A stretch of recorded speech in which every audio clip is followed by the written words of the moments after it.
Hi, I'm Jeremy Law, and I'm back to talk about some more games from another online Metropolitan Rapid tournament. Again, we have a field of 6 players featuring a lot of the usual suspects, and definitely a lot of mistakes made this week. So let's have a look at and see what we can learn. Also, a couple of nice checkmates. So, game 1 then. I'm playing against dmcgeeney. He's a tougher player than his rating suggests. He plays quite fast and quite tricky, and he's played an Italian game. We have 2 knights. He goes for the knight g5 stuff, and as everyone knows, have to block with a d-pawn to protect f7, and then after he takes knight d5 is a big mistake because white gets to sack a piece and have a big attack. So instead, knight a5 is the main move, and the move that Lichess really wants me to play, but this gives me an opportunity to talk about one of my pet lines, this b5, slightly dubious but fun and trappy move. And one of the reasons I like it is because the best move is very, very non-obvious. The main line here is bishop back to f1, which is probably not the line which you would first think of. But the point is, if bishop just takes this pawn, then queen takes, attacks the bishop and the g2 pawn, which is sort of awkward. And the only way that white can deal with this comfortably is to trade on c6, and then black is still a pawn down, but this is quite nice compensation, a very nice sort of 2 knights position. We've got lots of open lines for the bishops. We'll castle fast, chase this knight back, and game will go on. So yeah, bishop f1 main move. Now knight d5 is a very precarious way to defend that pawn, and when white tries to kick it back, we recapture on d5, unleashing an attack on this knight instead. So you can see this is quite ambitious, quite sharp, very trappy, and it's a bit of fun. Though white is definitely better here if they play all the best moves. Game continues. Anyway, in the game, Mr. mcgeeney decided to take my knight straight away, and I'd recapture the piece like this, which is actually kind of similar structure to that bishop takes b5 line, because this gives me the opportunity after queen e2 to put my queen in the middle and pick up this pawn while sort of holding things together for the time being, and this position is about level. So white castles, I develop some pieces, so does white. I can pick up that c6 pawn, and this is the annoying thing for white. They need to get this bishop out to finish development and carry on with the game, but however you do it, this pawn's actually kind of useful and gets to trade itself off for a full piece, for a full pawn. So around here I'm pretty happy with how the openings worked out. I have 2 bishops, level material. I've got this target to point at for the rest of the game. Game continues. I think the interesting points are a little bit later. And we're both playing moderately well. The evaluation swing isn't that big for any of these moves. But around here, I think there's a lot going on, and it's interesting to talk about some plans here. So what do we make of this position? I've still got 2 bishops, though this one's not looking amazing at the moment. I've still got this pawn to target, though white's defending it quite well. So what does black actually do? Well, there's this idea of pushing the knight back. This knight is really the one which we can start to try and bully a little bit. If we can force that thing out of squares and get the bishop onto this diagonal, white's going to start feeling a little bit more pressure.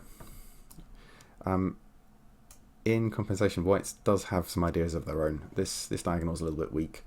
The queen might find some aggression on the light squares on the queen side, and white would like to make some breaks of his own. Here actually b4 is tactically possible, because if we take, then this check picks up the bishop. So there's ideas for both sides. So the question is, how does black get these plans working and while dealing with white's tricks? This was the game. And white actually, I think, plays very well throughout the sequence, because David's idea is to break with f4 and chip away at this pawn centre, after which it'll be much easier for him to play d4 and liquidate his major weakness in the position. And I don't react well to this, so going back a few moves, computer wants to play f5 much earlier. Computer quite likes putting the queen on this square rather than on c6 where it eventually ends up. And all this is tactically based. So as in the game, I try to go against this square, but now this does give the chance for f4, and I think this is quite nice for white, and I don't react well. So after queen c6, take on e5 if bishop takes back, and then this sequence, white gets to play d4, and like we talked about, this is liquidated, and black's not that well coordinated in this position, so white's doing probably better. Unfortunately, my opponent suffers a bit of a mouse slip here, which is a bit tragic because, like I say, the tide was turning and he was just getting better. But this obviously loses a piece, so that was definitely bad luck. Although, just to rub it in, I can't really help but show the finish for this because it was quite a nice tactic. Here, queen takes f3 and is immune to recapture because the mate on f3. That was quite a nice finish. So I got quite lucky that game, but well played to my opponent. On to round 2 then. This time I'm playing Hadj, who really likes these modern setups with fianchettoed bishops and kind of sneakily chipping away. They do look a bit passive, and they're definitely not Grandmaster repertoire material, but they're dangerous for both sides, and they're quite often hard to react well to. So an interesting repertoire choice from him. I play pretty straight up, but he takes the opportunity to get in this early f5, which again steers things into quite unknown waters, and I don't react well. So e4 makes a lot of sense. If this had been done by a Dutch move order, Hadj would probably have played knight f6 a lot earlier, which restricts its break, and this is a big theme in a lot of Dutch type positions. Whether white can get in e4 and whether black can get in e5.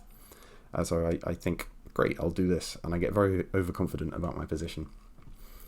Because here, I should dial it down a notch and just take on f5 or continue developing, but I decide to go for e5, which after trading, I'm thinking, excellent, I've got a backward pawn to play against, but as you can see from the evaluation down here, I'm very much overestimating my position. Because if black plays knight e4 here and trades pieces, this knight's not going to survive, this pawn's not going to remain backwards for very long, and I am somewhat behind development from black, and he'll have enough play for it. Nonetheless, black castles, I carry on developing, and after knight d7, I can't really maintain the knight here, and instead I decide I must be better. Let's try and find something fancy to exploit this. So after knight f3, b6, not the most accurate move, but I'll play my idea now. I want to threaten getting my knight in here, which will force some awkward moves from black, but it's, again, overambitious. I should be castling, I should be putting my rook on the e-file and just playing normally. So knight b8 is the only way to cover this square. Looks ugly, but this knight, if it gets driven back, will also just prove to be a waste of time. And then bishop f3, again, forcing an ugly move of c6, which looks fun, but this bishop is kind of in the way, so there's downsides to this move too. And still overestimating my position, I decide to play queen e2, sacking this d4 pawn, which Henry duly takes. And after castles e5, I start thinking, and it dawns on me that actually my position's not very good anymore. Black's threatening to play e4 and just outright trap this bishop. If I play rook d1, which I do in the game, black's queen can hide on this square, and I can't pick up this pawn, I can't get in knight e6, and everything's kind of... I don't have compensation for my sacrificed pawn. So computer wants to play this very obscure idea of knight b5 and knight c7, which it thinks is the way to generate counterplay, but not easy to see. I play rook d1, and like I say, this I think is reasonably good for black. So now I just look for desperation measures. I'm trying to mix things up, and b4 is a way to do this, to get through to this this e5 pawn. Again, computer spots knight b5 ideas, but they're not relevant to human play in rapid, I think. My point being, after knight b5, I've got this check, which Henry obligingly takes, allowing me to pick up the rook on a8, but it's still very much an imbalanced and hard position to play for both sides. About here, this has all been quite a complicated sequence so far, so there isn't a huge amount of time to think and decide what is going on. But I think black should be taking stock and actually thinking, okay, where are my trumps? What should I be doing? Because these pieces are a bit precarious and can be driven back. This f2 pawn is not defended very well and can be attacked with some of these moves. The pendulum can quite easily swing if black plays actively. But you can kind of understandably think, if you've only got 2 minutes left, perhaps just develop a piece. After which I get this knight e6 move in, trading one of my awkward pieces for a very, very good piece on g7. And at this point, having been in some serious trouble, things are roughly level. Though, to be honest, given how hard some of these weaknesses are to protect, and given how open the position is, I quite like white's rooks instead of the 2 minus here. So game continues for a little bit. Black should be now trying to play actively on the king side, driving my pieces back, getting these guys into the game, but it's really not easy to do. I pick up some more pawns, and then in time pressure, pushing stuff is easier than generating complicated play with minor pieces, so I take this game home. And again, I'm very, very lucky in round 2 to walk away with this one. So now I'm on 2 out of 2, and my last round game is against Sasa, 9-1, 9-4. He's a King's Gambit aficionado at the moment, so we've had quite a few of these games. And this is a lining off and play. Though this exact position gives me an opportunity to show off one of my favourite tactical ideas in the opening, the centre knight fork trick. Idea being, after white recaptures, we play d5, regain our piece, and sort of equalise a little bit. Notice this doesn't work in this position, because white can just pin, and we can't tactically play d5 to support the knight, so this would be a blunder. But here it's a nice way to sort of equalise and calm things down a little bit. So my opponent just castles, I get my piece back, and I'm free to finish development. And the computer really does not like this position for white. Black's still got his extra pawn. Again, we've got this thing where to get this bishop out, you're going to need to trade off this c4 pawn, so this is a more useful pawn than it might originally look. And white doesn't really have too much play. My opponent's next move, I think, was a bit too speculative. We've played a King's Gambit, but there's a little justification for sacrificing pieces when the rest of our pieces are going to find it really hard to get into the game. And this might... I appreciate this. It's hard to suggest useful things to do here, but I think this was just making my life easier rather than harder. So after a few more moves, I can kind of go into cruise control mode and try to convert my extra piece. So that was the end of the tournament for me, but there was another game I wanted to have a look at because featured a couple of interesting things. Firstly, a sort of dream London system and the dangers for black of letting the London machine getting rolling, and also a nice little mate at the end. So this is help me, I'm rubbish, versus Nick. Black has played in a sort of Queen's Indian type way, but generally sort of hung back. And the danger of this is white can start getting his centre rolling by not playing c5, by not playing d5 or e5. The London system player has got the kind of mainstream big setup that most openings are aiming for, really.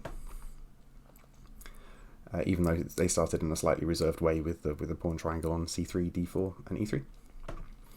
So yeah, this is a problem for black, and getting into this point, we're already at +1, and we want to be looking for improvements before this with more active central play.